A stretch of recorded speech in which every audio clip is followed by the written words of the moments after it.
What is up, everyone? Welcome back to another episode of REV Bookclub. Trust me, 2026, we're gonna figure that title out. But I am joined here by the lovely soul, my dude in the city that is competing for a Super Bowl this coming Sunday, the Seattle Seahawks. Even though he's a Chiefs fan, but he's still gonna represent his city. Ryan, how we doing, people? Doing good. I guess I decided to join you early instead of late tonight. Yeah. So how are we doing? Doing good. I sound better than Wednesday if you watched us on Wednesday. So still a little sick, might cough, but I'm doing a little better. That's good. Well, I'm doing a lot better because we got to revisit one of my favorite, not just graphic novels, but just forms of literature. I can't even talk now. Which is Watchmen. I know it's the Watchmen, whatever. Alan Moore, critically acclaimed. Everybody knows what it is if you've at least were in the world of literature, much less cinema, pop culture, whatever. It's ingrained in our culture, to me, at least. Obviously, they had that one season on the HBO show with Regina King, right? Mm-hmm. I believe that was her. Obviously, we were hoping for more seasons. And Yahya Abdul-Mateen. Yeah, thank you for that. And obviously with this show, we're revisiting it because the book's been out for what, 20 years now? 20, 25 long years? time. Yeah, been a long time. But obviously written by Alan Moore, who did a really good run on Swamp Thing, and obviously V from Vendetta. That I never actually read that one, but the movie was great. I still enjoyed the heck out of that movie. Alan Moore knows the heck what he's doing when it comes to graphic novels, or let's just any comic books in general. As we've said before on this show, we will go over non-spoilers on our thoughts on it, then give you a little. If you haven't read it, why? You probably watched the movie, but still, a little bit of a different ending. A little bit of different ending. Yes, a little bit of different ending, and I'll give my thoughts on the movie compared to the graphic novel. Spoiler alert, I like the novel better. Who knew? That's what they mostly say about it. But overall, Soul, what are your thoughts? Well, first off, here we got GIF. GIF is here for this one, so I hope that's in a positive light. I am assuming so. Non-spoiler thoughts. I love this graphic novel. This is my third time reading it. The first time I ever read it was in college. My professor in my English literature class had us read Watchmen. Pretty cool professor. Greatest professor ever. Shout out to Western Kentucky. Western Kentucky University, go Tops. Go Tops. I was trying to pick out, which one of these chapters is my favorite, and I think I'm going to go with chapter 4, because that's Dr. Manhattan and his backstory and stuff, and we'll get into kind of like the humanity and not humanity of Dr. Manhattan when we go over the themes of the story, but I really liked seeing him as a human before what he becomes. Not trying not to spoil too much, but again, this has been out forever. And my thoughts on like who you should relate to. If you relate to Dan and Laurie in the show, in the comic, then I think you're a sane person. If you're relating to the other characters and thinking that they are correct or that you're you can still empathize with them, but if you're thinking like, oh, I agree with Rorschach or I agree with the comedian, then I'm going to look at you with the side eye and be like, are you a good person? I don't know. We'll get into it. Yeah. Brian? Overall, I enjoyed it. I had watched the movie, I don't know how many years back. I actually want to watch it again now that I've read the book, just to see the similarities, even now you're saying it's like two totally different endings. I don't remember the movie to even know that there was something different. So, obviously it didn't stick with me enough, but it was enjoyable, but I'm too old to read this font. I am. It was so hard to enjoy the reading because I'm propped in bed. I got the light over here. I'm just trying to. What am I reading here? And I felt like that's my comment from Wednesday. It was this punishment because I made so much work to read this book. So trying to enjoy it and just get into it, I'm like, yeah. And I don't know, that was the whole thing to me. It was just so small print. Yeah. Just You know what, Ryan? I had to wear my glasses reading this book, and I don't read my glasses when I read. So I'm with you there. When it got into, I'm with you, because that's why I laugh so much, because like when it's like in the corner or something, yeah. I'm like, yeah, and this is the size of this thing. I mean, yours at least looked a little bit bigger, but even then, maybe it isn't. I mean, well, we're not as cool as Soul, who has the hardback cover. Like, I mean, it was only like $10, so it wasn't. Yeah. I mean, so that was different. And so all three of us are old. That's what I'm getting at. Yes. This first time I actually was like, okay, I like doing it the one time. Don't make me do this again. And then, all right, so next week we'll do V for Vendetta. And I'm busy. Yeah. I'm going to skip. You kind of tricked us into doing the long walk, sir. I did, but it was still how many pages? And you listened. I listened to it. It was like 10 hours, like hardly any of your time. I've never heard someone complain about reading a picture book. Okay, at the end of the day, you're the first person in history that I've seen on the internet. Again, because I'm old and I need to read it. And then some of these, even at the end of each chapter, I'm like, all right, that's a little bit better.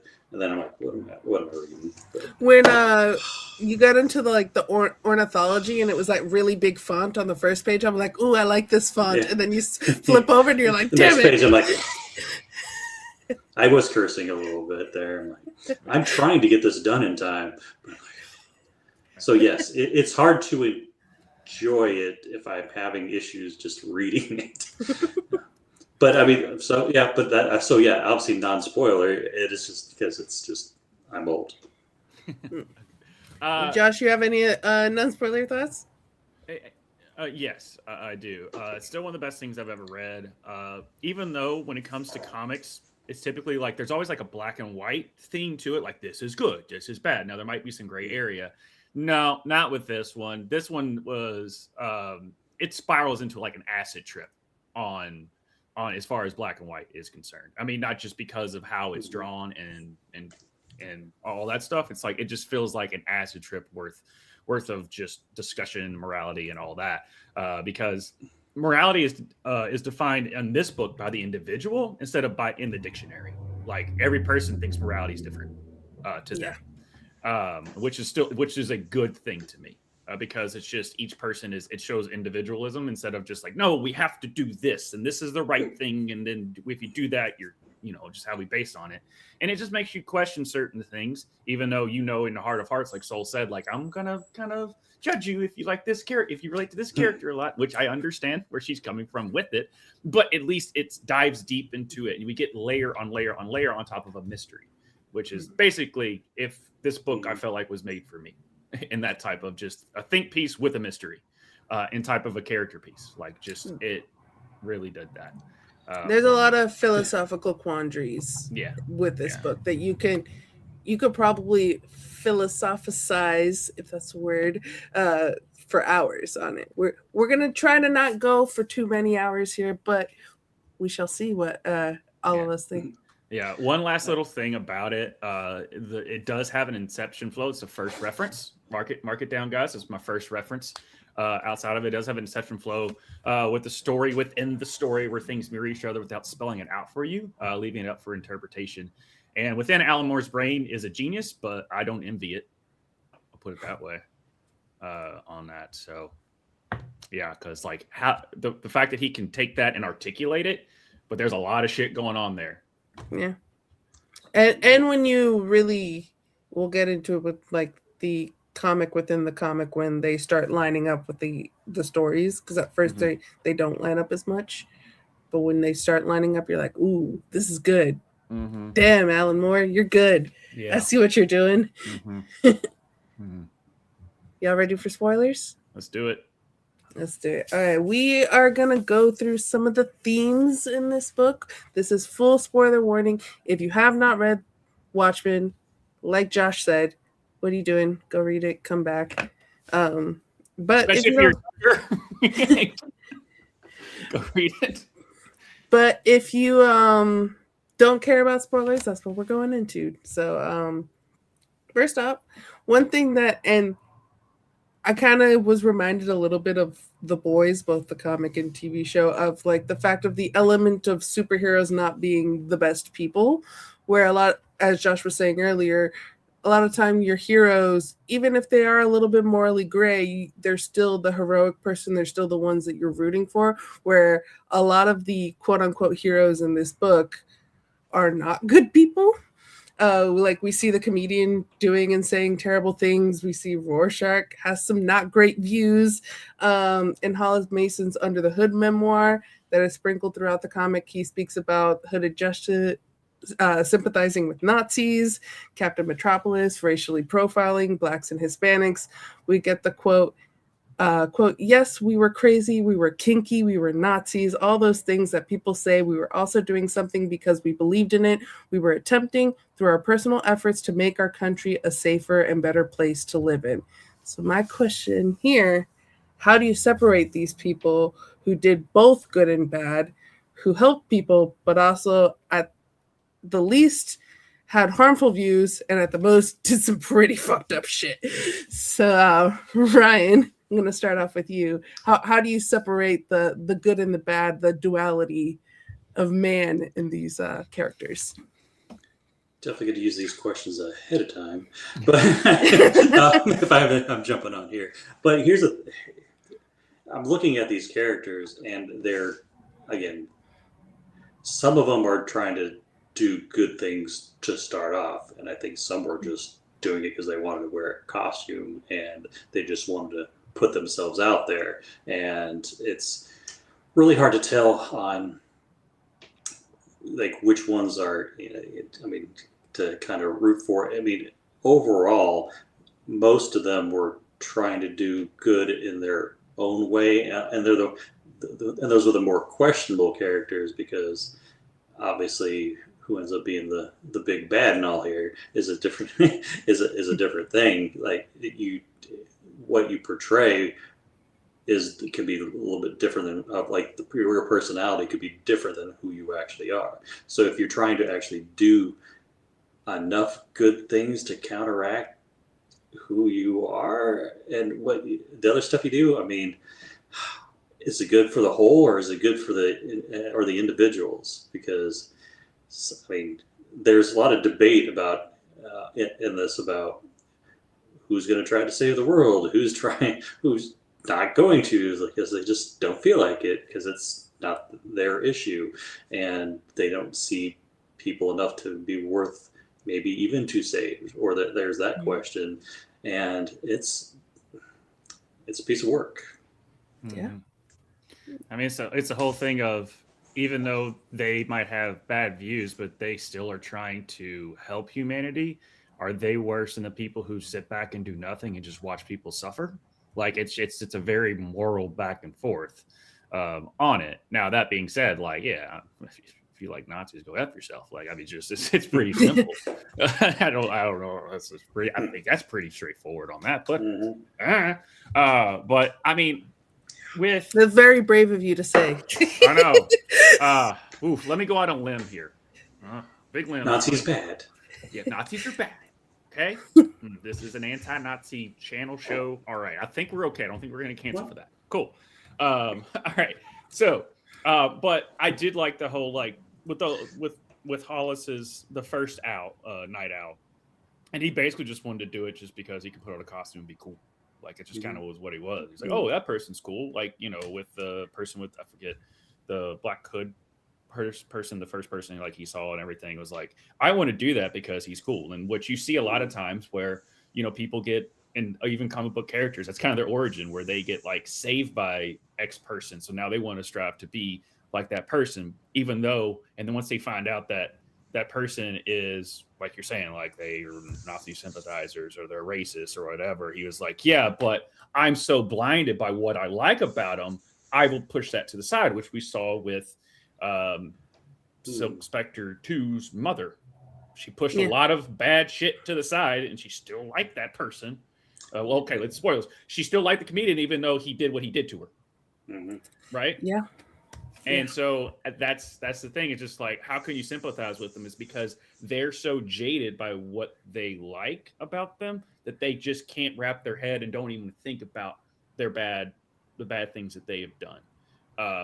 Rorschach is a tragic character. I still don't like his decisions that he makes, but at least the book makes me understand them. Even like, villains and stuff in books. At least you give me a background where I can understand it. I don't think it's correct and I don't agree with it, but at least it paints it to where I understand it. So when he's like you were saying, and I know going forward to it, I know you've got it in the notes, so I don't want to I like to get to that discussion, but at least with Rorschach stuff, which Rorschach ends up being a lot of people's favorite character because of the one decision he did at the end of the book. Yeah, I still, when people go Rorschach's their favorite, I look at them with a little side eye because like he's a very tragic character. I sympathize with him a lot, but yeah, there is something to be said about people who make him their favorite. We'll get to it. it's the whole. He's okay. Rorschach is more of the question when it comes to comic book characters than he is Batman, but people just view him as Batman for some dumbass reason, just because he has a grappling hook. He always travels at night on rooftops, and he's research. He's investigating the thing. So, and he's also a badass that goes around and just breaks people, and he's still like whatever. And that's why people just look at him as like, oh, he's like the Batman of the book. I'm like, no, he's not. Look at the question, guys. He's the question. Right, but even if as you read how he reads Batman, like it doesn't mean actions are that or those things are that, but you could easily kind of see where they're thinking, well, that's a similar type in character, but not morally, but in just he's a more realistic Batman, because if you think about Batman, someone who goes out and is a vigilante at night should not be as put together as Bruce Wayne is during the daytime. So dude has no hygiene.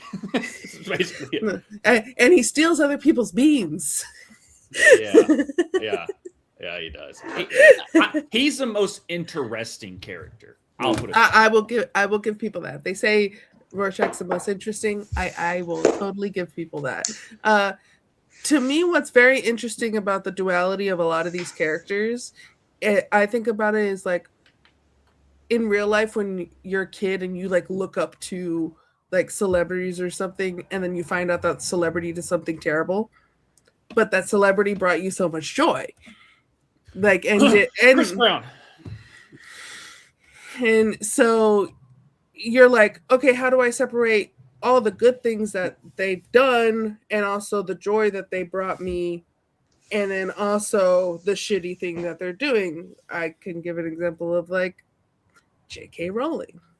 Not a great human being, but she created a story that means a lot to me. So there is that duality there. And so I think a lot of these characters, you can look at them as like, does the good that they do cancel the bad? Is there anything that they can do that is so bad that you can never forgive them? Like for me, I guess as a woman, like I can never forgive the comedian for what he did, even though Laurie's mom does. Silk Spectre #1 does. So that is something that I think on an individual basis, you have to make that decision for yourself. And I think that's a long-term forgiveness there. Yeah. I mean, yeah, you notice it was toward the ends, but I mean, how was it like, the first decade or two? Yeah. So it's build up to it. Yep. And Harry Potter no longer is owned by J.K. Rowling, in my opinion. It's the people now. So yeah, that's a good way to put it, Ryan. It's a good way to put it. That. But yeah, like I said, it's a lot of people still, even when it happened, people are still. Chris Brown still sells out concerts. Yep. And it's hard for me to look past what he did. It's hard for me to look past. See, that one feels a little rougher because it's more in your face. Like you actually have to go there to support the individual. And I literally saw her face. So Yeah. Well, So the Watchmen. The Watchmen. The picker up of all books. Of course. Easy. Such a pickup is the fear of nuclear war. Yeah. Such a pick me up.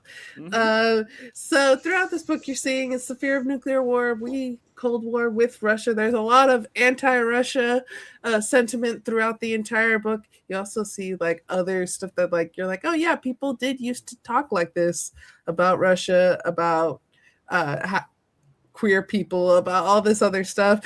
And you're getting a reminder of a time, and like it's much better now, even though some people want to go back to that time. The 1930s. Yeah, good old 1930s. But the constant talk about being on the brink of war, and we see even like the fear that we got a little section of a father who kills his 2 children because he thinks that nuclear war is upon them and that they're going to die from nuclear war, so it's better off to kill them now than to die from nuclear war. So that was pretty messed up.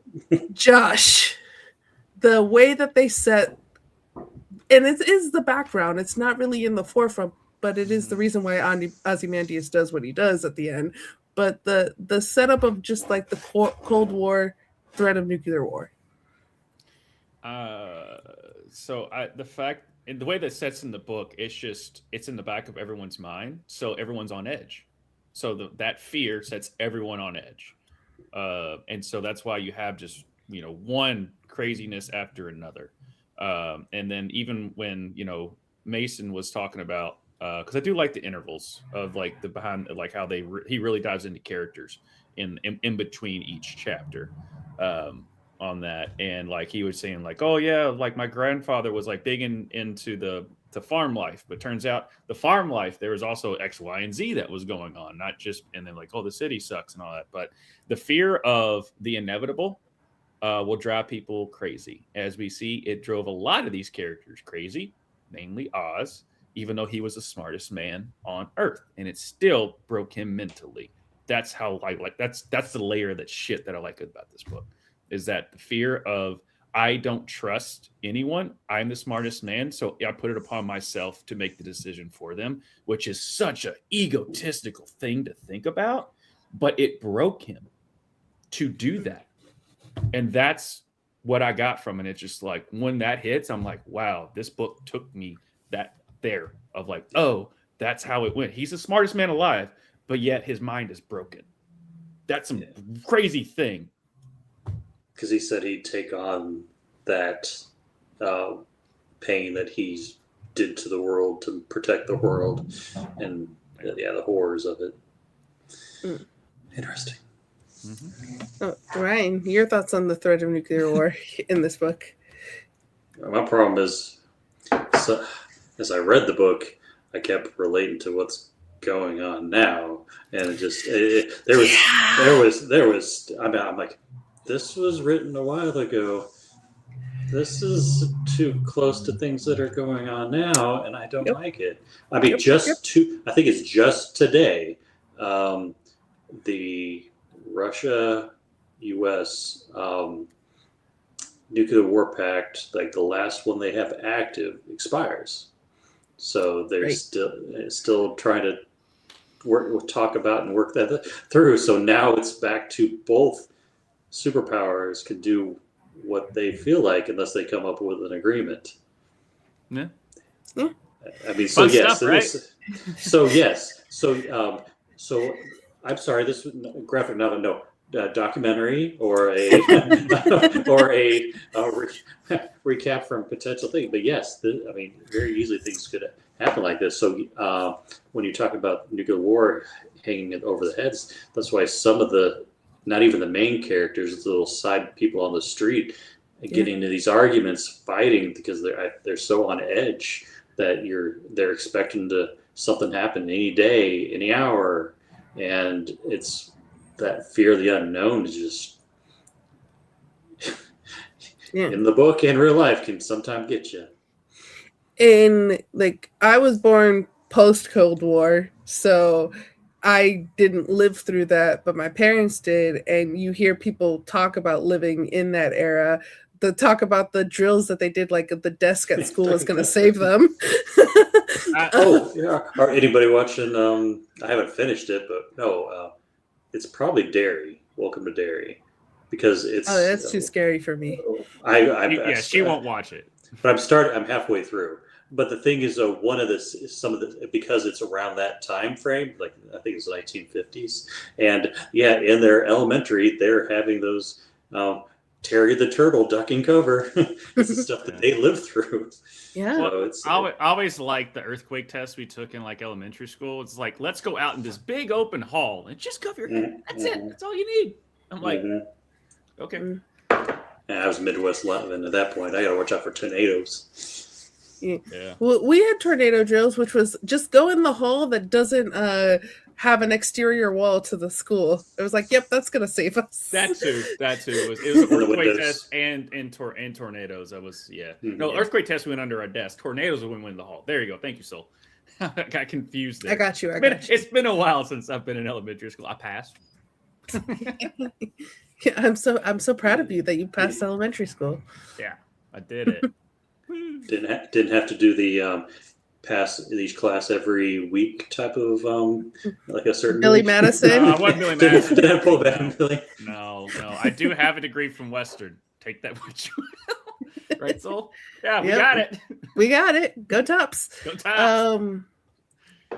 As we were talking about earlier, this does have a comic within a comic, and we get the Tale of Black Freighter. And what's interesting about this comic within a comic is that they did have comics like Superman and all of that, but then when real Caped Crusaders were, then they no longer wanted comics about superheroes, they wanted comics about pirates. So that's what we have of the Black Freighter. And we see the Black Freighter echoing what is going on in the story of Watchmen. Black Freighter is the story of a sailor who's trying to save his own town from an apocalyptic pirate ship, but he ends up killing innocent people and becoming just as evil as what he tried to prevent.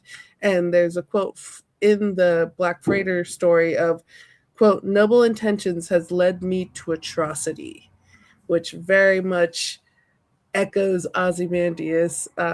So Josh, Tale of Black Freighter, how did you feel about this being inserted in the comic? So, hand up, the first time I read it, I was like, I don't give a shit about it, which a lot of people do. They will basically like, what does it have to do with what I'm reading? I was so intrigued with the actual narrative of Watchmen, and then you just circumvent us and make me read about some dude that was on an island that used his other crewmen's corpses to sail, and then he killed a shark, and then he goes mentally insane. Like, I don't care. Then I'm like, all right, there's got to be a reason. Alan Moore's too good of a writer to just throw this in there. Like, it's not like Tolkien when I try to read The Lord of the Rings and he would just he just like, oh, I like all these poems. I'm going to put all these poems in the book, and it doesn't have anything to do with the book. And I was like, I can't get through it. But I digress.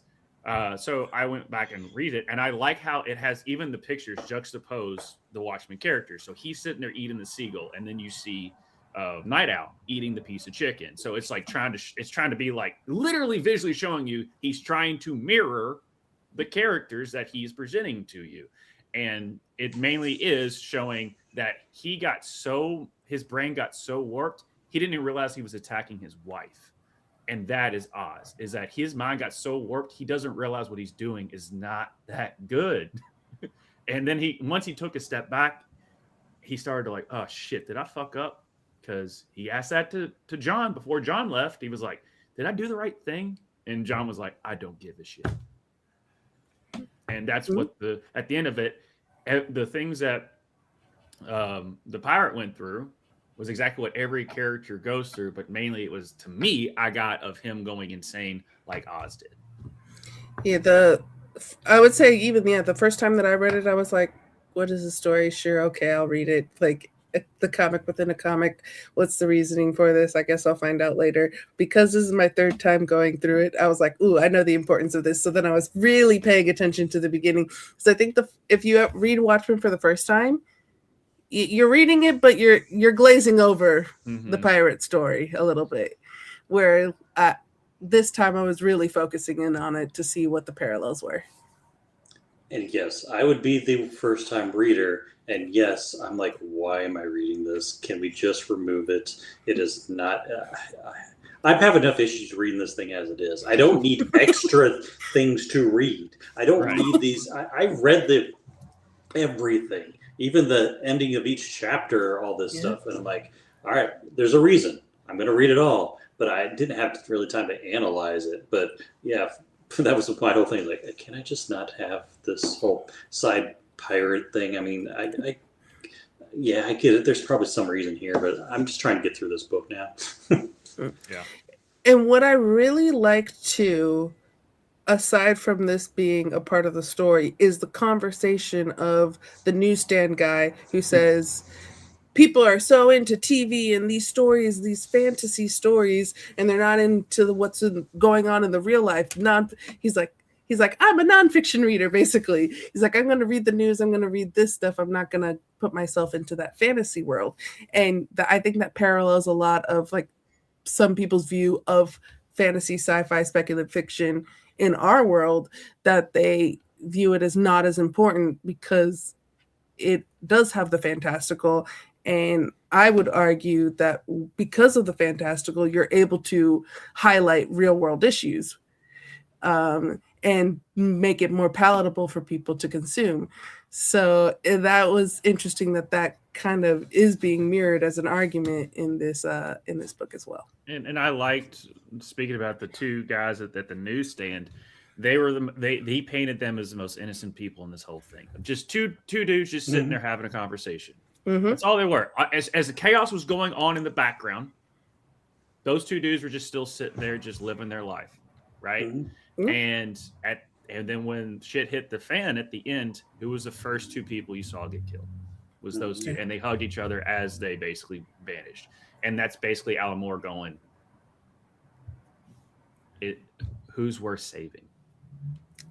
Also, it's the innocent that get killed in the war. Saying. Yeah, it's the innocent. Like, at the end of the day, who was the most innocent people that he showed in this book? It was those two dudes. Just living their life like anybody else that wakes up every day. Just want to go about their lives and just find happiness in their daily life. And that's what was depicted to us in these two books, in these two characters. And who was the first to unfortunately perish because some guy's wicked decision? Was the most innocent people in this book. And that's tragic, but yet amazingly written and deliver the message of what he was trying to deliver. Yeah, because so many people die. Millions they're living their lives. They're there one day, gone the next, just because of decisions of people that are in power, trying to get power, or trying to stop something to maybe make things worse. And you just, if you're not in the know of what's going on with the inner circle of, hey, you need to, I don't know, escape to Antarctica, because that's where the safest place is. If you don't know and you're just working the night the newsstand, then which brings me to my next point. Watch Fallout. It's a really good show. It's rarely the person that has the power and is making the decision to enact war that is the one that's dying. It's regular people. Right. And yes, I just finished the last episode of this season of Fallout. Yeah. Real quick, Soul, before you go, who's the real hero by GIF here? Yeah, we really don't know. I need proof of me graduating. All right. I'll get your degree. Well, it's around here somewhere. Mine is up there, so on my shelf. Mine's in filing cabinet somewhere. Yeah, it's probably in my closet. Fantastic point. Thank you, sir. It's what I bring to this show. Yeah, no one else has fantastic points. He's only talking about me. Yeah, that's fine. I'm here to just take up space up on the screen. But yeah, the villain's decision unites the people. For now. And I'll get to that thought as we go along with Soul's little review that she does such a great job doing. Thank you. Now I want to get into Rorschach a little bit and a little bit of black and white thinking. So Rorschach kind of views the world as family is happening. If you can hear the cars out there, everything's good or evil, and evil must be punished. But he's the decider of what's evil. Kind of, it's not this morality that is put upon him, and then he's making that, and then he's like, okay, this is good, this is evil. It's he's deciding, and you can kind of see the where like he gives the comedian a pass for doing what he did to Silk Spectre because he viewed Silk Spectre as a whore and he thinks the comedian's a patriot. So it's fine that he did what he did because he's given him a pass. So then he's, even though if he saw that in another aspect of like you see him killing people for doing the same thing that the comedian did to Silk Spectre. So he's making the decision on what's good and evil. He's has his own bias on what's good and evil, and it's a little warped. And so it's interesting to see someone who's so black and white not follow his black and white morality. Night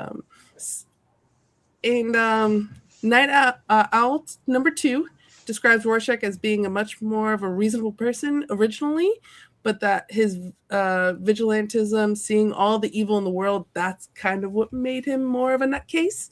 So the question is, when does fighting evil with no mercy actually make you the person that's evil, you the person that needs to be taken out by your own set of rules? And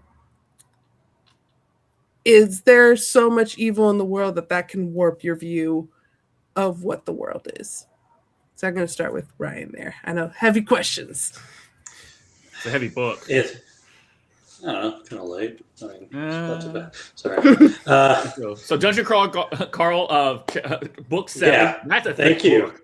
Thank you. I mean, yeah, it's upstairs. But anyways, here's the thing: nobody should be judge, jury, executioner, because except for Sylvester Stallone and Judge Dredd. Yes, I guess he can be if he wants. But I am it all. All right, go on. Sorry, but I get it, and because again, if you do see the bad side of things so much, it is going to gear your mind a certain way. So your black and white changes with your experience. So it's one person.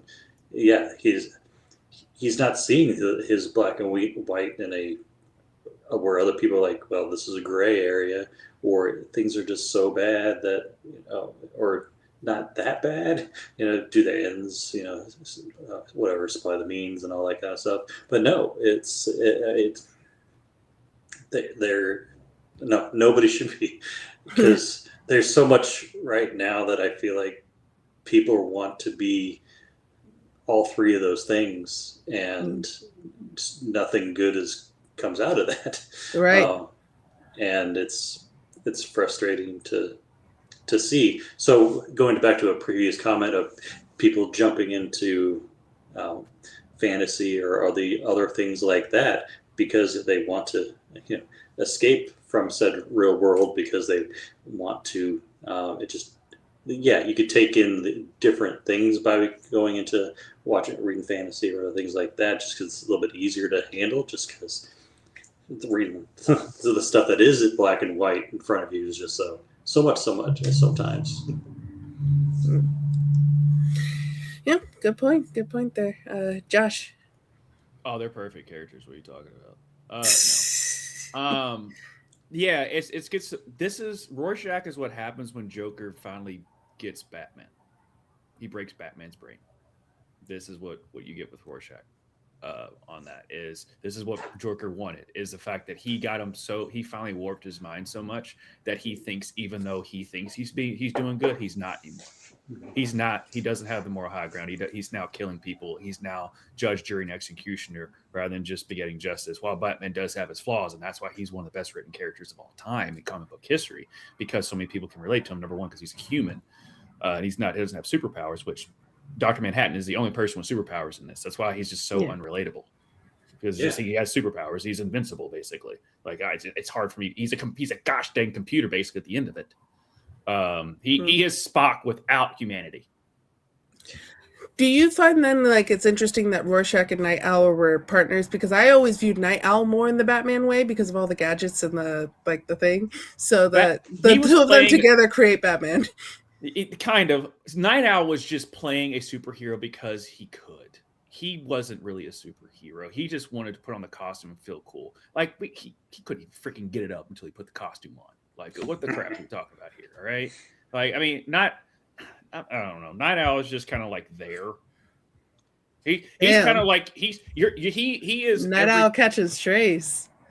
He's just there. He has cool gadgets. Good for you. You get Spectre at the end because you're just there at the end of and even he doesn't even like.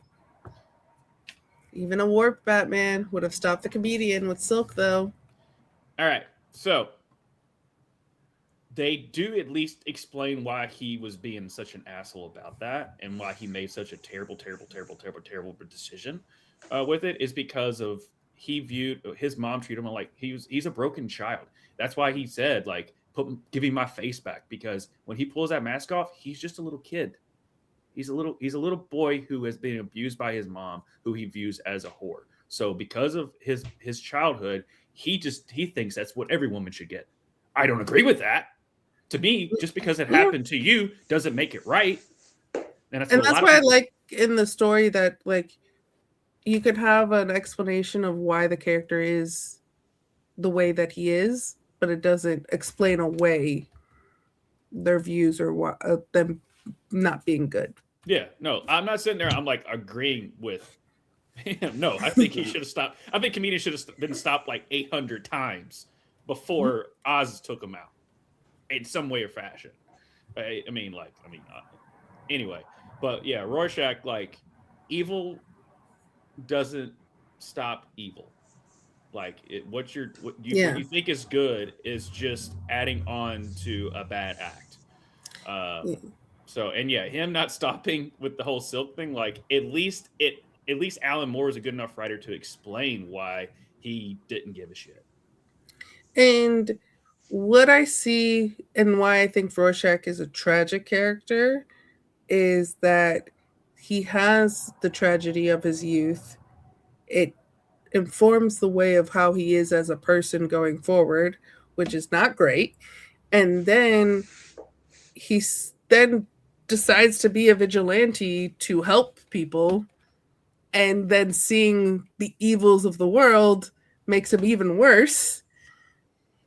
And then he like it is, and I think I have here later like down Alan Moore said Rorschach had a king-size death wish. He was in pain, psychological pain every moment of his life, and he wanted out of it, but with honor and whatever his own twisted standard of honor might have been. And Alan Moore himself says, like, yeah, Rorschach is not someone that you can sympathize with, but is not someone that you should like or want to be or any of that. So that's why, like, when he heard people are like, "Oh, Rorschach's my favorite," he's like, "Oh, wait a second, that's not how I wrote him." and everyone just wants to see the badass, and he does have some badass moments. Yeah, he does have some badass moments. So that's why people say, "Oh yeah, Rorschach's a badass." I'm like, that's not the fucking point of the character.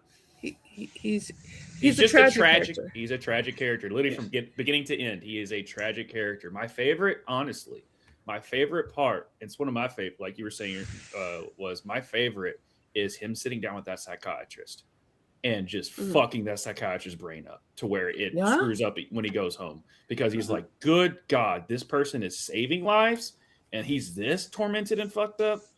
What the crap is going?" Like, he questions all of humanity once Rorschach tells him about the dogs and all. And of course, I'm a big dog person, and like that whole that was a dog that I killed. Yeah, Rorschach did that. Or even then, like him telling like what made him go from being Kovac to being Rorschach was that there was the little girl who was kidnapped, R-worded, and then murdered, and then he goes and murders that guy, sets his house on fire, waited out for several hours, and no one came out of the house. And that's what he views as he's no longer Kovac, he is now Rorschach. And so, and I think all of us could be like, oh, a little girl, that happening to them, we would want that guy to be fucking, as the cops agree, want that guy to be So is that Rorschach going by? Yeah, that's Rorschach coming by. No, Rorschach, he's caused that. Yeah, he caused that. Rorschach, you will smell Rorschach before he gets to you. That's the thing. I don't know how he sneaks up on people. I really don't. Like, I think all of us would agree, oh, that guy should have been fucking murdered for what he did to that little girl.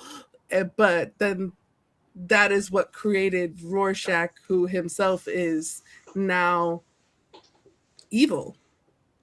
So he is becoming the thing that he's fighting against. Yeah, you see it with a lot of characters. Meanwhile, Night Owl's like, I just want to get laid. That's nice. Come on, Josh. Is somebody listening to you and don't like what you have to say? Right? Well, we're all being listened to. My phone's listening to me right now. But next up, let's talk Dr. Manhattan. And his lack of humanity, and kind of with his story, you see what it means to be human, because he is so unhuman. And then when you go into his backstory, you see how human he was until the tragedy of what happened to him, and then him becoming Dr. Manhattan. And I have a few quotes here of people just describing Dr. Manhattan. They have, quote, John, you know how every damn thing in this world fits together except people. Another quote, the way he looks at things like he can't remember what they are and doesn't particularly care. This world, the real world, to him is like walking through mist, and all the people are like shadows, just shadows in the fog. And the last quote I have here, quote, I mean, I don't know what you are. Nobody does. You were disintegrated. You put yourself back together. They say you can do anything, John. They say you're like a god now. So I'm going to throw it over to Josh. Your thoughts on Dr. Manhattan and his lack of humanity? You get the first lack of humanity when the comedian shoots the woman in Vietnam that he got pregnant. And the comedian, because I was like, that son of a bitch. And John, and that was the first time that you saw him losing his humanity. That was the first, and that, obviously it happened very early on in the book. I even told Soul that when I was like, hey, we should bring Ryan on. I was like, gosh, this is so layered. Because the comedian was just like, yeah, I did it, but you didn't stop me. And I was like, oh, that hurts. And then John sat there, was like, or Dr. Manhattan was like, and the way you could feel the way it was written, and like, just because you're so ingrained with the book, even at that very short amount, like you're like 30 pages in when that happens, and you just his reaction told you exactly, you knew exactly what was going on in his brain. It's just like, shit, he's right. Like I could have easily stopped that. Like I told him, John, I was like, no, comedian, don't do it. I could have easily just sent him to another place. Yeah. Easily warped him. And I just sat there and watched him do it. And comedian was like, yeah, but you watched.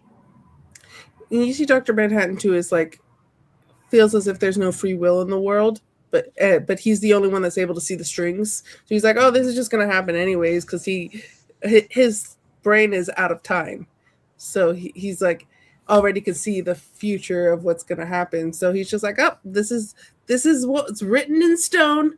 This is how it's going to happen like this. So I can't change it. So I'm going to just watch, which is so inhumane. Yeah, that's what I'm saying. Like we talked about at the beginning of the show, when I was just like, who's the bad person here? The person who's trying to do good, but does bad things to do it, to think that they're doing it right? Or the person who just sits back and does nothing when they could? And a couple of times, Manhattan just sat back and watched it and was like, yeah, but it's going to happen anyway. I'm like, but you don't know that. You don't know that. You could have changed it, but you don't know that. And then he becomes slowly more of a computer as the story goes on, because he's literally he's whatever he is. I can't really get myself into it, but like that literally, like, you saw the cracks early on, and that happened when the comedian killed the woman he impregnated in Vietnam. Right. I mean, he's like current Loki without the, I don't know, the attitude, because like Loki's just obviously now just kind of watching things, and it's like all he does is watch things. He doesn't get involved, and they're trying to push him to, at the beginning, try to push him to be involved because the nuclear war and everything, and then try to push to be involved to save New York. And just only time he gets involved is right there at the end, just because things just go a certain way. But it's just, I mean, the character's there. I mean, I kind of, when I was reading the book, I kind of forgot about him because he's over in Mars somewhere hanging out and debating about he's the past, creating present, his future. sandcastle. Yeah, I know he went all frozen up there, and but yeah, it's obviously not the same, but yeah, and then brings his go ahead. Maybe thinking about it, he also lost his humanity because humanity didn't look at him as a human as well. So you had that a lot of just people just like, but you're still a freak, but we need you. Yeah, you're a superhero. You have powers. They keep using him as he's a weapon, yeah, human. And they have one person to hang out with him just to keep him in line. But he wasn't a person to them. No, yeah, he was a tool. Yeah, the tool that left, and then everything changed. Yeah. We just need you to have someone to have sex with, so that way you are happy and stay in line with it. Which, did any of you guys feel a little creepy when you realized that Silk Spectre 2 was 16? When who is stuck at the age of 30. Before you joined, me and Ryan were like, I was like, yeah, that was kind of messed up, wasn't it? A little weird. A little young there, yeah. I mean, every guy leaves. We've seen that trope before of the older guy leaving the older woman for the younger model. Like Leonardo DiCaprio. Once you get past 25, we can't do that anymore. And also the inhumane thing of like, I will always want you, knowing the future and knowing that he's gonna leave her, right, and still saying that anyways. And that's why her like that, and even like her and Night Owl getting together, and even at the end where Dr. Mahan just becomes a cuck. He's like, "Yeah, you're good. I'm good. I'm gonna go Mars." Like, all right. Yeah. So much with that. Yeah, I was just like, she's 16. When I realized, because at first they don't tell you she's 16, but then they give you the years, and then they tell you she's 20 when like they're moving in together. And I was like, wait a second, what year was it? And then I was like, I did the math, and I was like, oh, she's 16. And then later they were like, oh, when she was 16, and I was like, fuck, man, this is not good. To him, I guess because age is not a number. To him, it's just who it is. He's just stuck at the age of 30 forever. To my next point, Twilight. Can we talk now? 300 and then he's like 108 and she's 17. So yeah, that's not great either. No. But he don't look it. Yeah, I will. I did tell Ryan this as well. That Dr. Manhattan and Spectre going to Mars, that was the most dragging chapter of the actual characters until it got to the point of them figuring out that the comedian is her biological father. But that could have been that chapter could have been an email.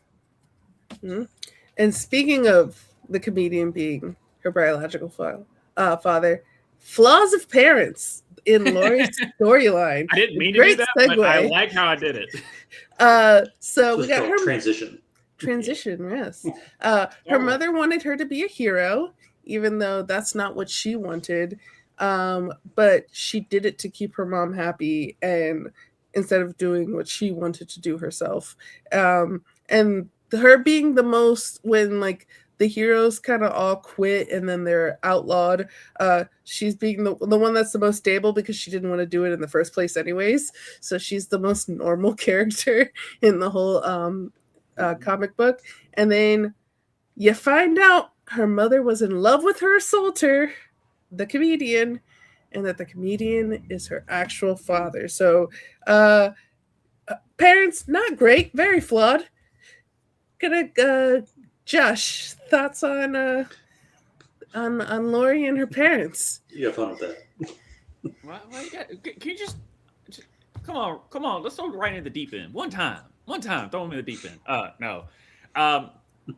Lori never had a childhood. Rorschach never had a childhood.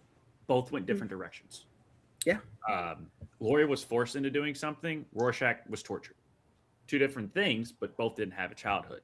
Both ended up being on this situation.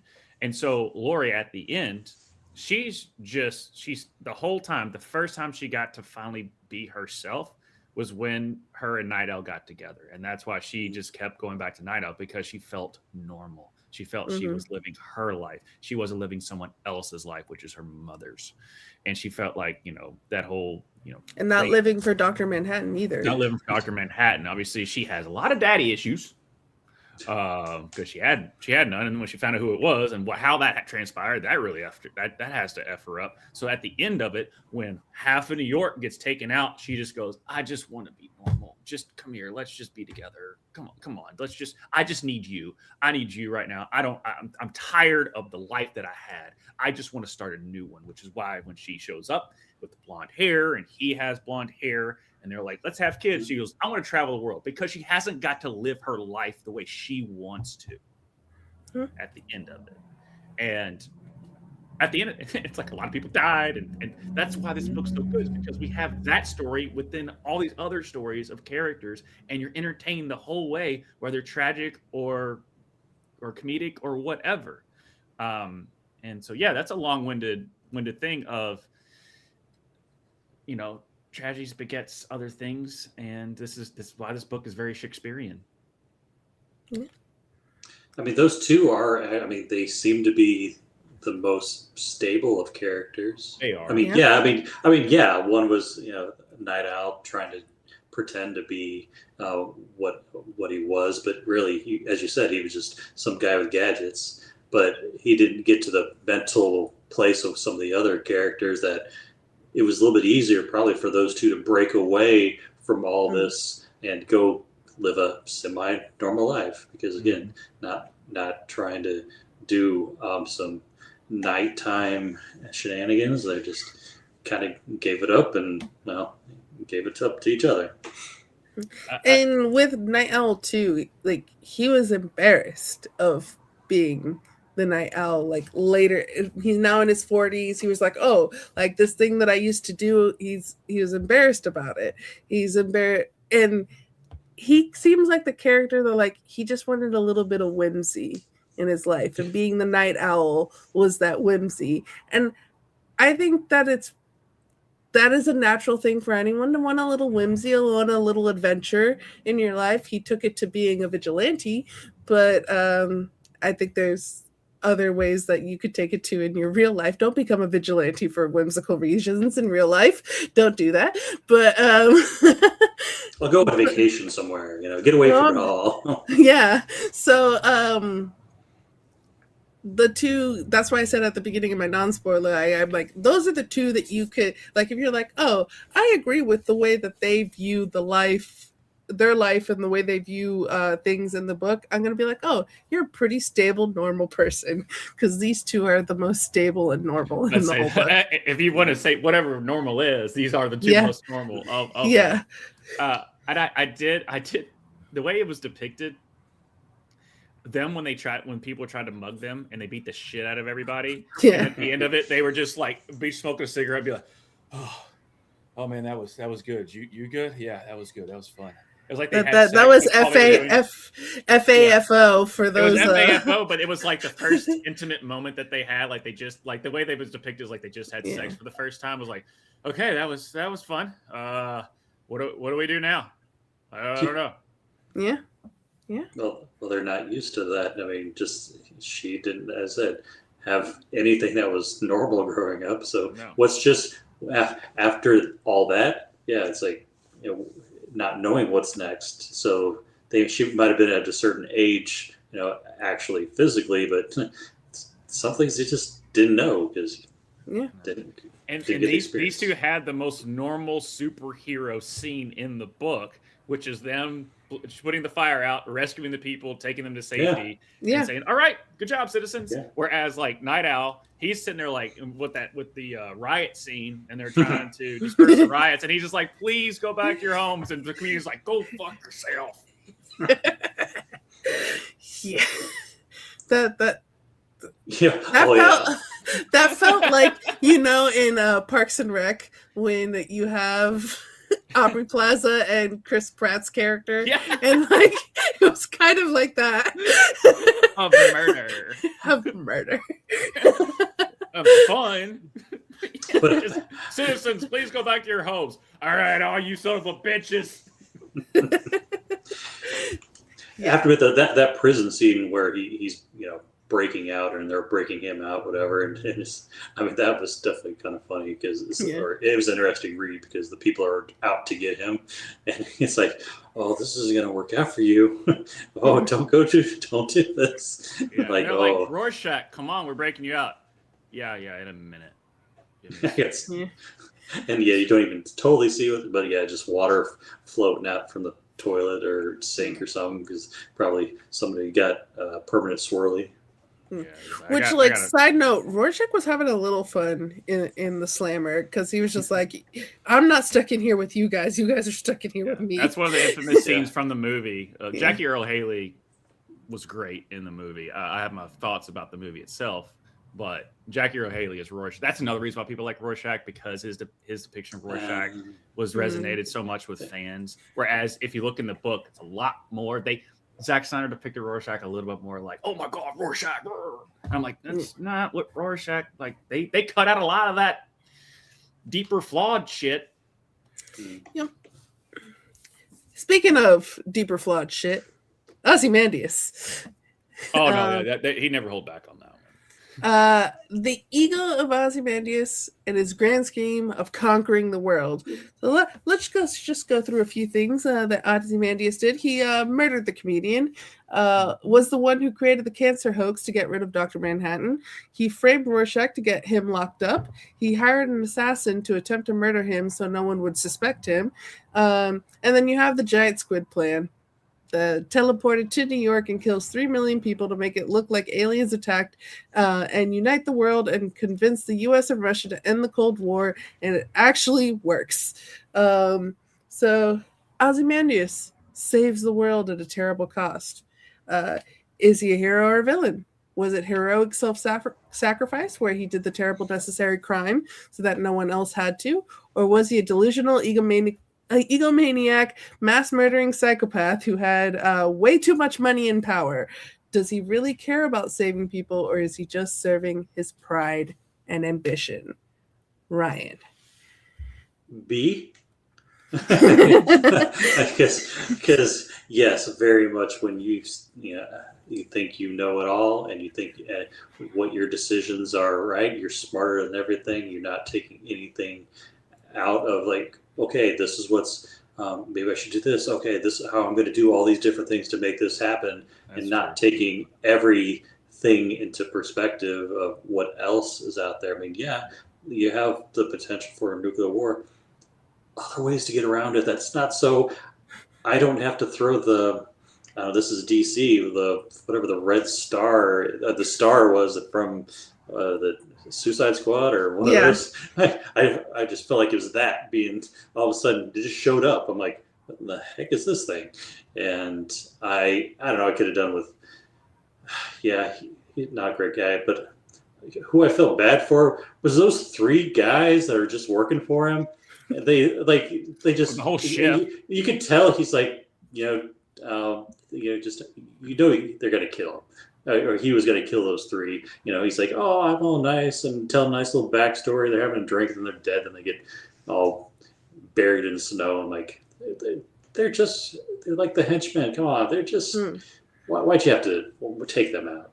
But those are the things. Just like, yeah, he thinks, okay, since I'm the smartest person, this is the correct path to stop what this is, and a lot of people are gonna die because of it. But he's not seeing all the scenarios that, hey, this could go bad and not work, and to not gonna talk about the totally very last couple pages. Like all this work that he may have done may have been for naught, depending on if somebody's gonna publish something. And you can see that he has a very utilitarian view of like, oh, 3 million people killed, but the rest of the world is saved. That's a lot more people, so I'll sacrifice that, even though he's not sacrificing himself. He's sacrificing other people, but he's just like, I'll take that. Look at me, I'm a hero. Playing the real life game of Risk. All right, we're gonna sacrifice all this to get all that, but will it be enough? To him, he said he's going to take that on, and he thinks he created world peace by creating death and chaos to half of New York City. If you're the smartest man alive, as depicted in this book, can't you get every world leader in a room and Jedi mind trick the shit out of them without blowing up half New York? Yeah. If that's because this is fiction. Hasn't New York been through enough? No. In every movie and comic book. Nah, man. No. Especially shout out 2012 Avengers, baby. What's up? No. But yeah, that's the one thing I got from that. But his own ego, as you would say, gets in the way because you would think this would be Dr. Manhattan, but no. This was Oz that did it because it just makes for a cool reveal. And so, if he was the smartest man, like I said, like, a lot of times if like, if the Eagles just took Frodo to the mountain, we wouldn't have Lord of the Rings. If Oz just got all the world legislators in the room being like, all right, and just Jedi mind trick the shit out of them for everyone to agree and stuff, because all he did, and I'm glad that Dr. Manhattan, when he was like, I did it. And then he went and Dr. Manhattan came back in. He's like, did I do the right thing? Like, because you saw like people are saying, okay, we're going to focus on this. We're not going to worry about war anymore. We're not going to worry about other people. We're going to worry about this alien threat that's going to threat the whole world and not just people across oceans. And Dr. Manhattan basically said what I was thinking. You band-aided the bitch. It's only a matter of time before it gets back. Right, especially if there isn't a second something happened, because that was depicted in there where they were just like, we haven't seen this and the thing died, so we might not get it again. Like they'd even said that again with it, but totally different in the movie, by the way. Totally different in the movie, but yeah, it's Oz's brain is broken for being as smart as he is. Great plan, he did it, he accomplished his goal.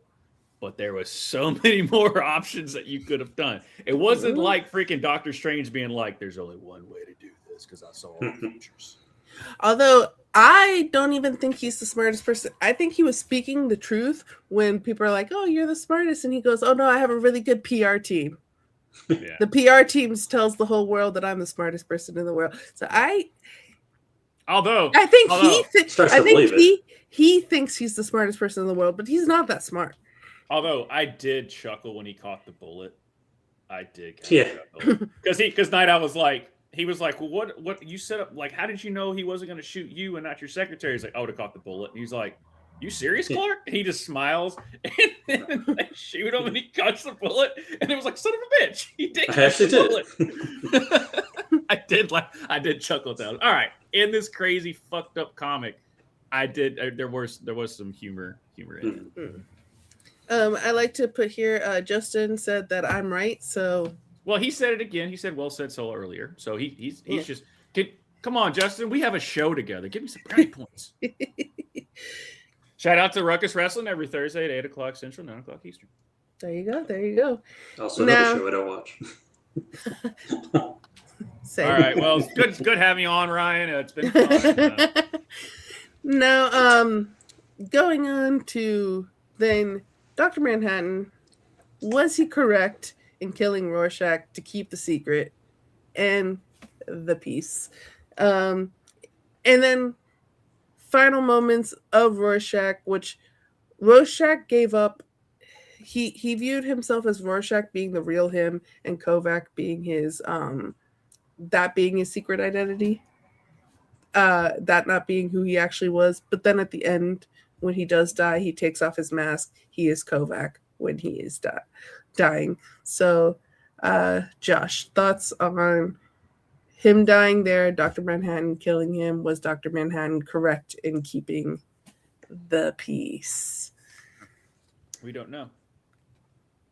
That's the thing. I don't think he was correct. I don't like anybody dying, especially half of New York or anybody. That being said, I don't like anybody getting killed just because somebody else thinks it's the right decision. How do you know it's the right decision? We don't know.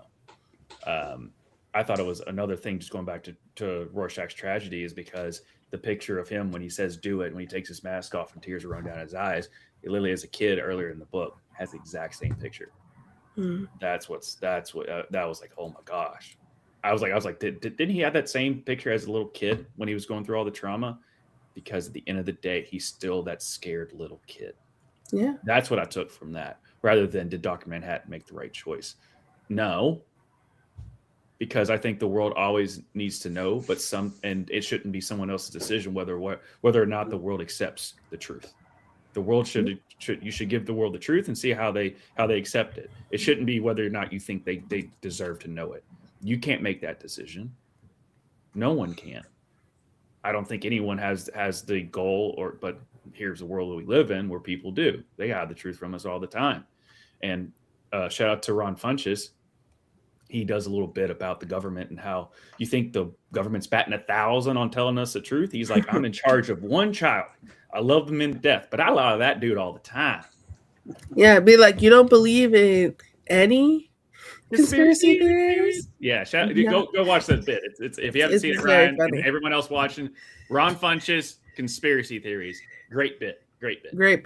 But yeah, that's kind of what I got from it, is like, did he make the right decision? To me, I don't think he did, because I think everyone deserves the truth, and I hope the world takes the truth and does good from it. But it's a hope and not a no in that. So I kind of. And also, it's just a tragedy of Rorschach's life, even though he does have some very moral, shitty situations. and like, kind of devil's advocate, because I actually do agree with you on that. It should be everyone's decision to the truth. I'm always a big proponent of the truth being out, but 3 million people did just die, and it would feel like they died for nothing if everyone's just like, oh, this is it, and then Cold War stays. That's what I'm saying. Like, I don't know. Like, that when you asked me, like, I generally said I don't know, and then I went back and forth of just where I feel, but I also see the outcome of if he tells the truth, and that's why the journal. Well, I'm getting right to the point and not letting Ryan talk, because I know that's the next question. But it's like I feel bad saying yes. I put it that way.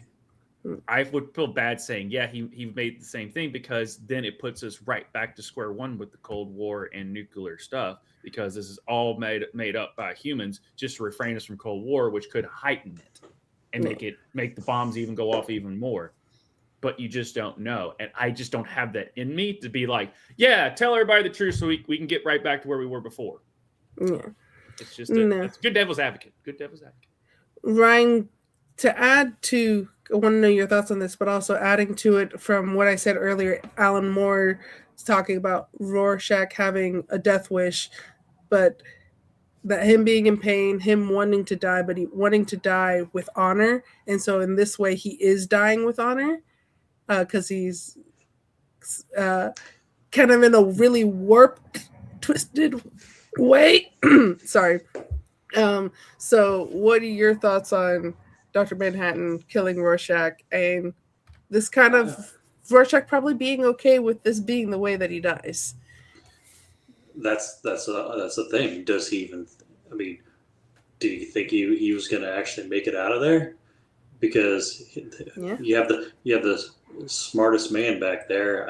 Does he know that he's dead at that point? I don't remember. But the thing is, though, you have that. You have obviously Dr. Manhattan. You have all these things going on, and he says he's going to go do this stuff and try to tell the world, but I mean, yeah, he could.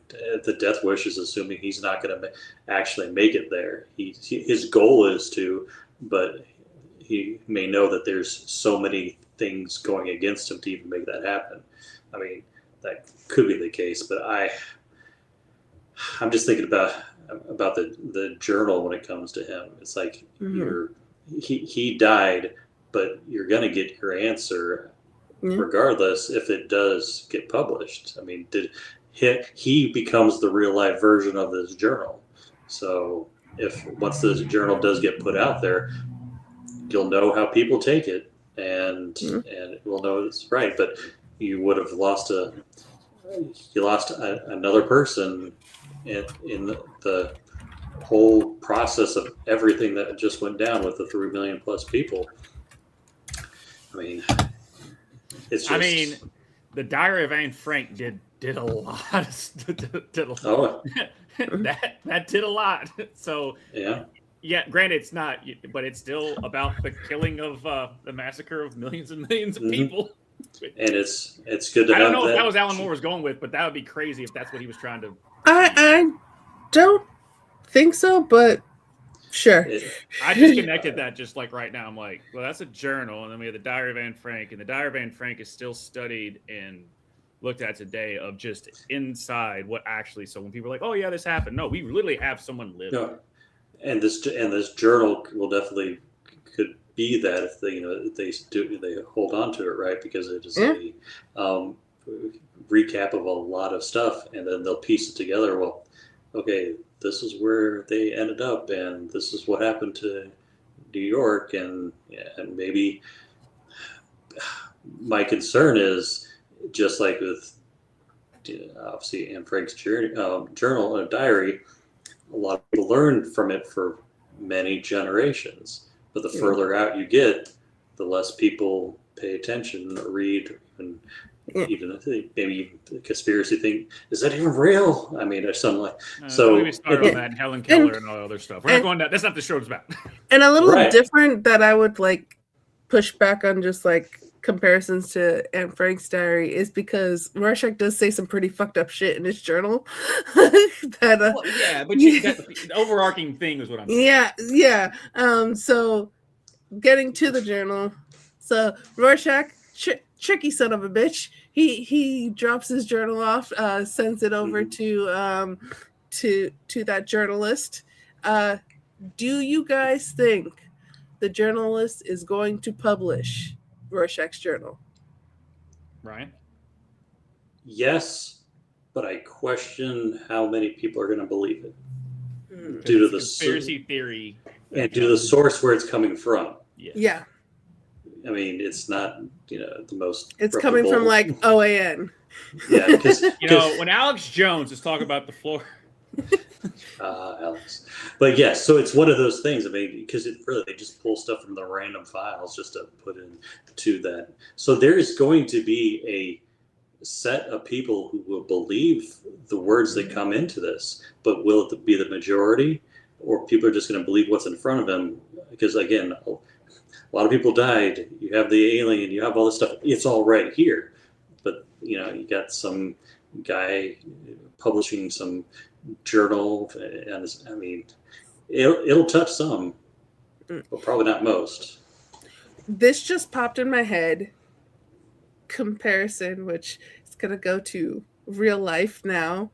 You guys remember QAnon was talking about the cabal of child molesters, and no one was believing them, and they also had some pretty fucked up just thoughts and about people in general, so no one wanted to align with them, no normal person. But it turns out they weren't completely correct, but they were kind of correct on a little bit of it with the Epstein stuff that's coming out now. So there's the word I was looking for. Yeah. So it's like Charlie Day from It's Always Sunny in Philadelphia with the cork board. It's like, all right, he's crazy, but there's some truth there if you can figure it out. Yeah, so it's one of those a wrong clock is still right twice a day kind of thing. And the theme of this comic was a clock ticking down. Mm-hmm. Yeah. I don't know how you just did that. You brought it back to a theme of this book because Alan Moore is a freaking genius when it comes to this daggone thing. Do you like this book now, Ron? Even though it's hard to read, like as we were talking about it, how layered it is. All right. Yeah, I was trying to win you over. I like it enough that I'll keep the book. Okay. Okay, See, okay, that's a okay. positive. We'll take that as a win. and put in my now whatever library. But I don't expect me to read it again unless I'm in some sort of mental space. Just hopefully not a Rorschach space. Or Hopefully not. Hopefully no one is ever in that space. No. But if I'm going to read a graphic novel, it was a enjoyable read for obviously everything it was talked about, and maybe if I do read it a second time, maybe I'll get some more stuff and those kind of things. I just right now don't. Yeah. I have a feeling the reason I don't feel like want to read it again because there's too much similarity of what's going on now versus that. This isn't an escape. No. This is a comparison. Right. Yeah, thinking about it, so I read this book in the first time I read it was 2014, so a different world than what we're living in now. So it did seem more fantastical. I reread it when the Watchmen HBO series came out. Still enjoyed it. Still a different world than what we. Yeah, reading it this time, I'm like, oh yeah, this is a little too close, and it is crazy that a lot of older songs, older media, older things, and you're like, wow, the things that people are talking about still exist in the world today, and it should be better, but it's not in some ways. It is in some ways, but it's not in others. So yeah, it is crazy how this was written so long ago and still hits home. There's a reason certain things are classics. Is because it still hits home years and years later. Unfortunately, this type of stuff scares that it hits home, but it still hits home on that. And I know you're getting ready, Sol, to go into your favorite quotes. One of my favorite quotes is from Rorschach. It was like, never compromise, even the threat of Armageddon, which his warped brain, he still thinks that what he's doing, he has to do it. It doesn't matter. And I just the quote of just like, this is him. That's him as a character in 3 words. Although I think he does compromise and I think he compromises with if it was just a random schmo who was R-wording a lady, he would kill that person. But because it was the comedian, he doesn't. So I think he does compromise. He's not going to admit that he compromised. Can you just let me have this? Quit making good points. Just let me have this. Oh, dang it! All right, fine. So, I think that makes him an even more interesting character because he, deep in his bones, believes that he doesn't compromise, and we see him compromise multiple times in the book. That's why I like. See, brings you back to it. That's why I like the quote so much. Because I said he thinks what he's doing that's the right decision, and so he never compromises on his train of thought. And he's never going to compromise with anyone. Whereas Silk was like, I just want to live my life. Al was just like, yeah, that makes sense. And John is like, that does compute with me. And then Oz is crazy at that point. He even kills his own cat. What the hell, man? So some of my favorite quotes. This was in the book that original Night Owl's memoir goes, as I see it, part of the art of being a hero is knowing when you don't need to be one anymore, realizing that the game has changed and that the stakes are different, and that there is necessarily a place for you in this strange new pantheon of extraordinary people. The world has moved on, and I'm content to watch it from my armchair with a beer by my side and the smell of fresh oil still on my fingers, because he becomes a mechanic.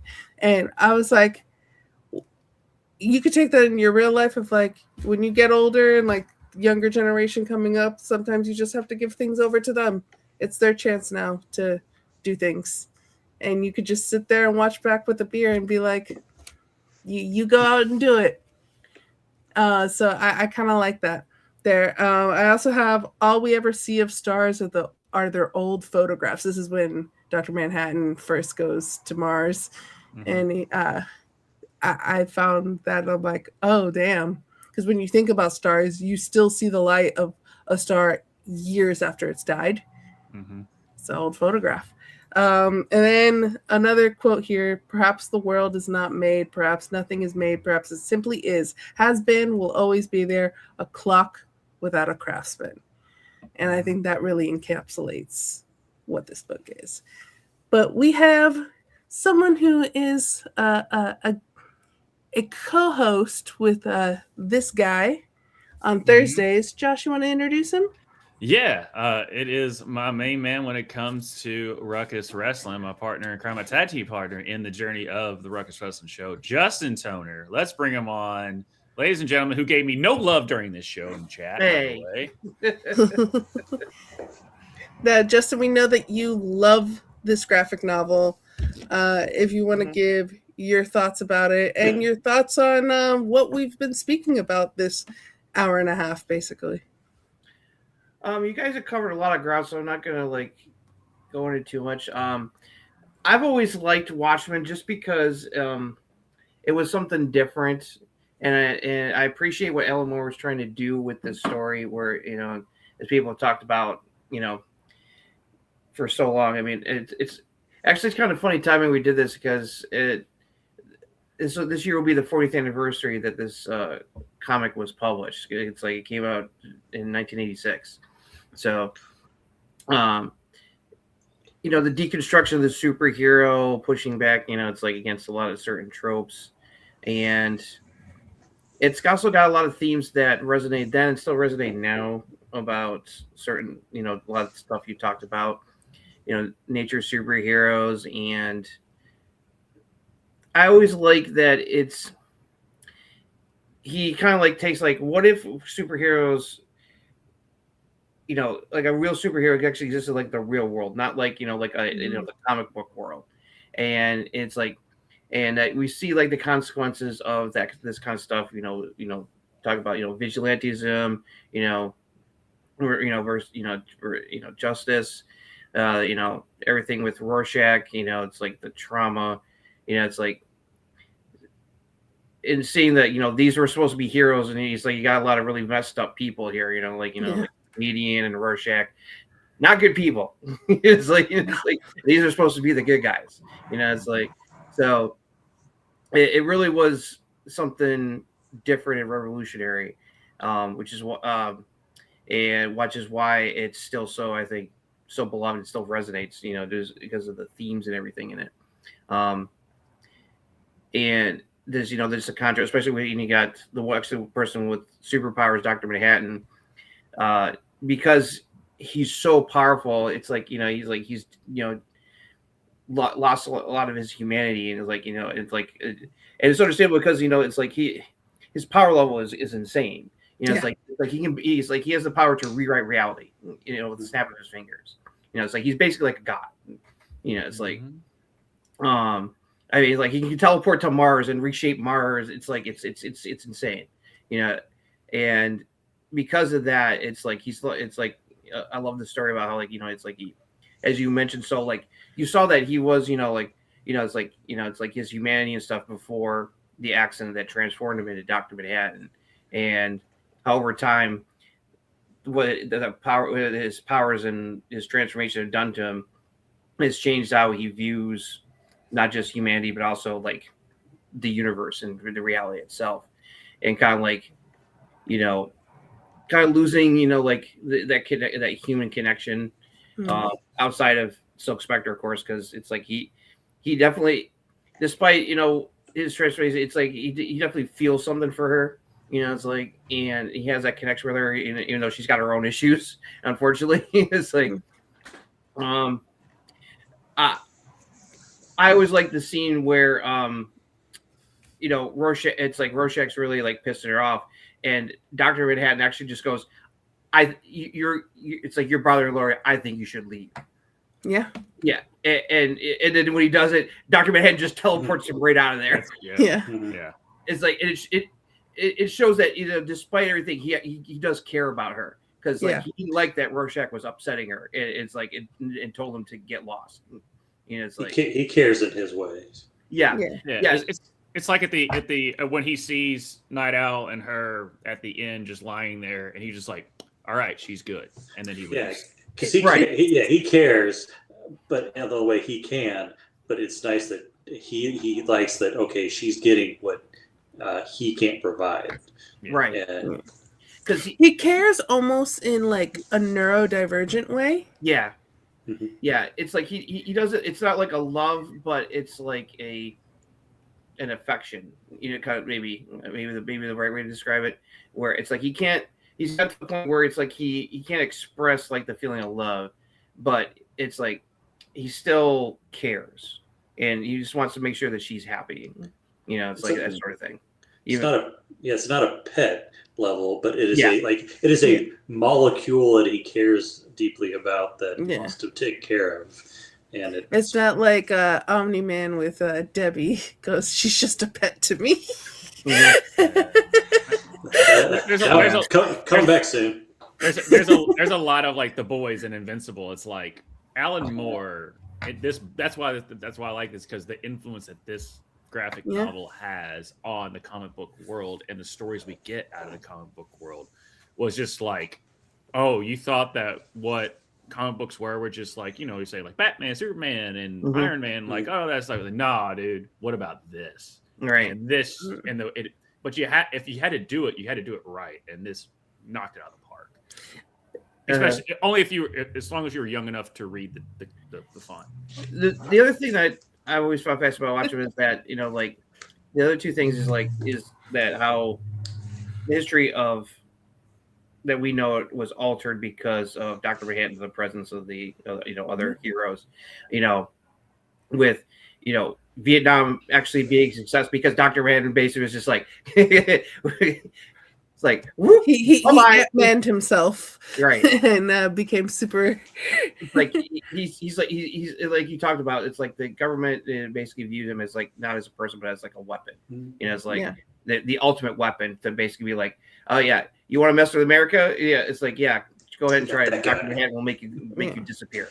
Yeah. It's like, and so, and then the side effects of Watergate and it's like Nixon, it's like rewrite the Constitution and he's still president, and things are not good. It's like World War III is about to break out, which is one of the big plot points of Watchmen. Is like there's a ticking, they're literally ticking clock to doomsday. That it's like everyone is worried that it's like that it's going to happen and there's nothing they can do to stop it. But and what was interesting too is like there was a side comment like of the regular people on the street. It was just like, oh, World War III would never happen again. No one would do that after we just had the first two. And I was like, I've read history books where no one thought the second one was going to happen because the first one happened. So it's just like, no, it's like it's like that's well known that like they thought like, oh, this.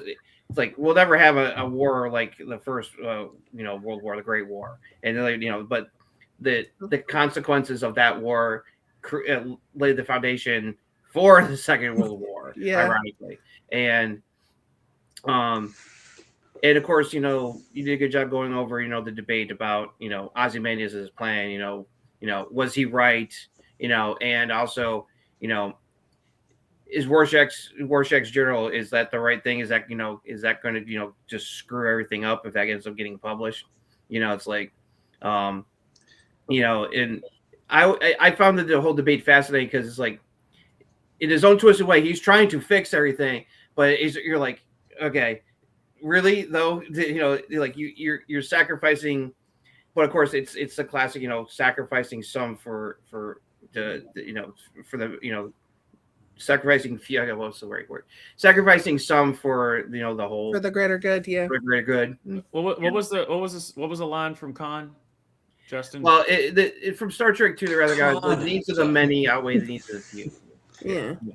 I thought it was just Khan. And then you see though, but like Ozymandias wants to be an Alexander the Great. He wants to. Oh God, he's obsessed with him. And it's just like, bro, he died at the age of 33. Like, right. Live fast, live hard. Good job, guys. We outlived Alexander. Good job. Way go us. I mean, not yet. I just turned 32 years old, so I'm not. All right, I'm not. Good job, us three. We outlived Alexander. Right. I'm also not trying to take over the world. Yeah, Or- right. That's not my Yeah. plan. And he's That's different next because it's Tuesday. like he's not. Yeah, it's like he's not trying to take it away. He's trying to save it. It's like it's just His that way. you have the right to question like is that the right move? You know, it's like Mhm. by make it look like there's an alien invasion to unite the world against a common threat. To resolve the war. I'm gonna go a complete side note here. Mhm. My mind was just like, we're gonna take over the world, and I thought Pinky and the Brain, and I was like, what would Pinky and the Brain do in this story? Right. Right? They- Who you want dead? They would also have an alien of some sort, but it would be them driving the alien Oh yes, definitely. in the brain. Would it be kind of like Ratatouille-ish? No, inside the brain. No. Inside. It's the scene. It's the little aliens from Men in Black who are in the person's like driving it. Yeah. That's- Is It'd it be like that. or like the Reptar in oh my god, Rugrats? Rugrats 2, the second movie when they go to Paris. Escape from Paris or Going to Paris, Yeah. whatever it is. Yeah. Yeah, what I love is that the big confrontation when they confront Ozymandias in his hideout, and because they think that they're going to stop him. One of my favorite quotes is what he says here: "Do it, Dan. I'm not a Republic serial villain. Do you seriously think I'd explain my master stroke if there remained the slightest chance of you affect the outcome? Yeah. I did it 35 minutes ago." I like that. Yeah, I mean, That is one of the most iconic lines of Watchmen. I did it 35 minutes ago. It's already done. You're too late. yeah. Which I love because all the time you're like, why are you explaining your evil plan before doing it? Right. That's the other thing that I always talk about. Right. That's why I love that. He's like, Mhm. it's like he goes, "Do you think I'd be stupid enough to take the chance you guys Yeah. would mess up my master plan? Yeah. It's done. You're too you're too late." Okay, now I like the book.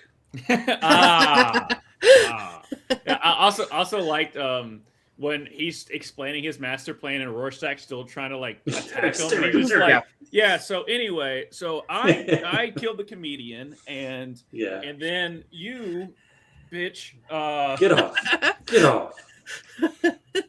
Yes, it was. Yeah. No, Justin, I know you weren't here from the very beginning, so my next question for you is: was the font size a problem for you to read? No, it's never been a problem for me. It hasn't been a long time since I've read this. It's not. This is one I don't revisit as often as some other stuff.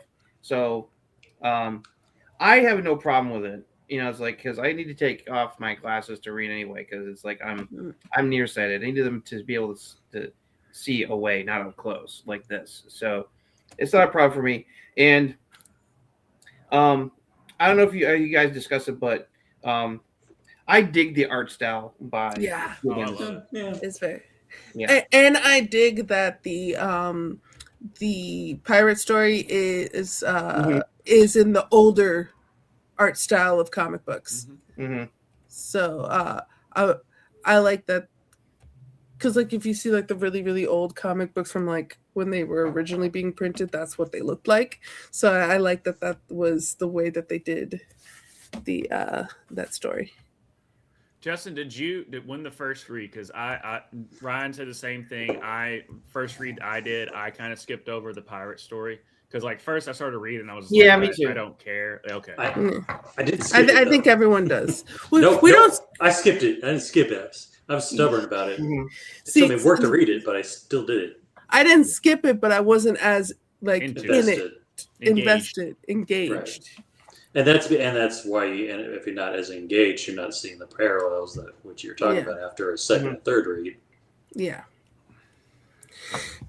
Do you have any other thoughts, any of you, the round table here, on this great graphic novel? It's still even reread. It's scary the fact of that it's kind of resonates right now. But that being said, without me having doom and gloom, let's get back to just being positive and escape from what we're at. This is still one of the best well-written and layered books, not just graphic novels that I've ever read in my life. And even talking to you all and having this discussion, and that's why I kept saying, Ryan, are you sure this isn't a good book? Because as we keep going about our discussion, it just opens up my eyes to the layers that I didn't even know. This is like the most onion of a layered book that I've read in quite some time. And even the reread, it's like watching Fight Club for the second time. Mm-hmm.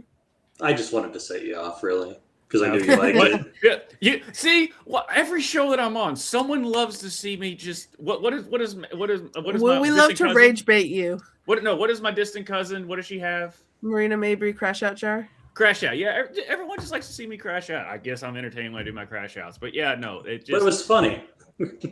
Yeah, it is. I'm entertaining. Go me. I mean, but it helps create shorts for the channel. it really does. I'm like 90% of the shorts. But no, this book I can't recommend it enough to anyone that's I can't recommend it enough. Yeah. I mean, I'm glad I read it at least the one time, just because I know of the story. I never read the story, so to at least kind of see what it's all about. So that's Yay Book Club. This is why we do books we usually I wouldn't have normally done.